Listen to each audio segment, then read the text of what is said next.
Hello friends, good morning. Welcome to my new vlog.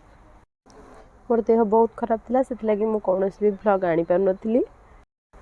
In fact एबे भी मो देह बहुत ही खराब अछि, तो मु भाबिली कि बहुत दिन पर बाहर हो जाउछि, तो मु टिके गोटे व्लॉग बनै देबी।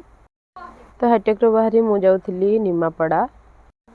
आ निमापड़ा कोन पे फेमस सेटा तो अपन बहुत भल से जानथिबे, आ जदि जान नाहंती ताले मु कैप्शन रे लिखि देबी। तो मु भुवनेश्वर रो निमापड़ा अभिमुखे बाहरी पड़िली। बाटरे जो ट्रैफिक पड़गला और ट्रैफिक पार करी मो गाड़ी चलला निमापड़ा अभिमुखे। जेहेतु मु बहुत दिन पर निमापड़ा जाउथली, तो मु बहुत एक्साइटेड थी, कारण निमापड़ा सहित मोर बहुत स्मृति जड़ित अच्छे। फाइनली पिपिली टोल गेट रे आसिक लागला गाड़ी। तो जेहेतु मु निमापड़ा कॉलेज रे पढ़ुथली, तो मु जाउथली मोर सर्टिफिकेट आनिया पे। फाइनली पहुंच गली निमापड़ा रे। तो देखिले मो कॉलेज टाइम रे जो मौसा पापड़ी चाट बनाते से भी मत देखि चिन्ह पारे और बहुत खुशी हो गले।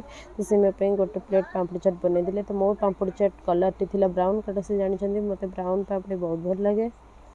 तो मौसा खट्टा खट्टा पापड़ी चाट टी मु 2 वर्ष पर खाती। पापड़ी चाट टी बहुत टेस्टी थिला। और पापड़ी चाट प्रिपरेशन तो आप निजे देखी पार्टी के भल से मौसा पापड़ी चाट बनाऊँ। फाइनली पापड़ी चाट रेडी होगा। मौसा बढ़े मो हाथ को पापड़ी चाट। आपड़ जिते बड़े निमापड़ा इंदिरा गांधी वुमेन्स कॉलेज आसुँच गोटे थर मौसा पापड़ी चाट तो निहाती ट्राए करेंगे। फाइनली एंटर हो गली कॉलेज रे। कॉलेज बहुत चेंज हो जाता, कारण आम पढ़ा 5 वर्ष हो गला और 2 वर्ष है आम कॉलेज छाड़ा। लिटराली कॉलेज एत चेंज हो जाए कि मु कॉलेज को देखिए बहुत खुशी हो गली।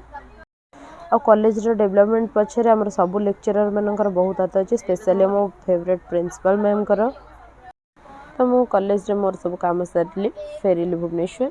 देन मु हॉस्टल आसी खाई गोटे वेज बिरियानी, कारण आज थी गुरुवार।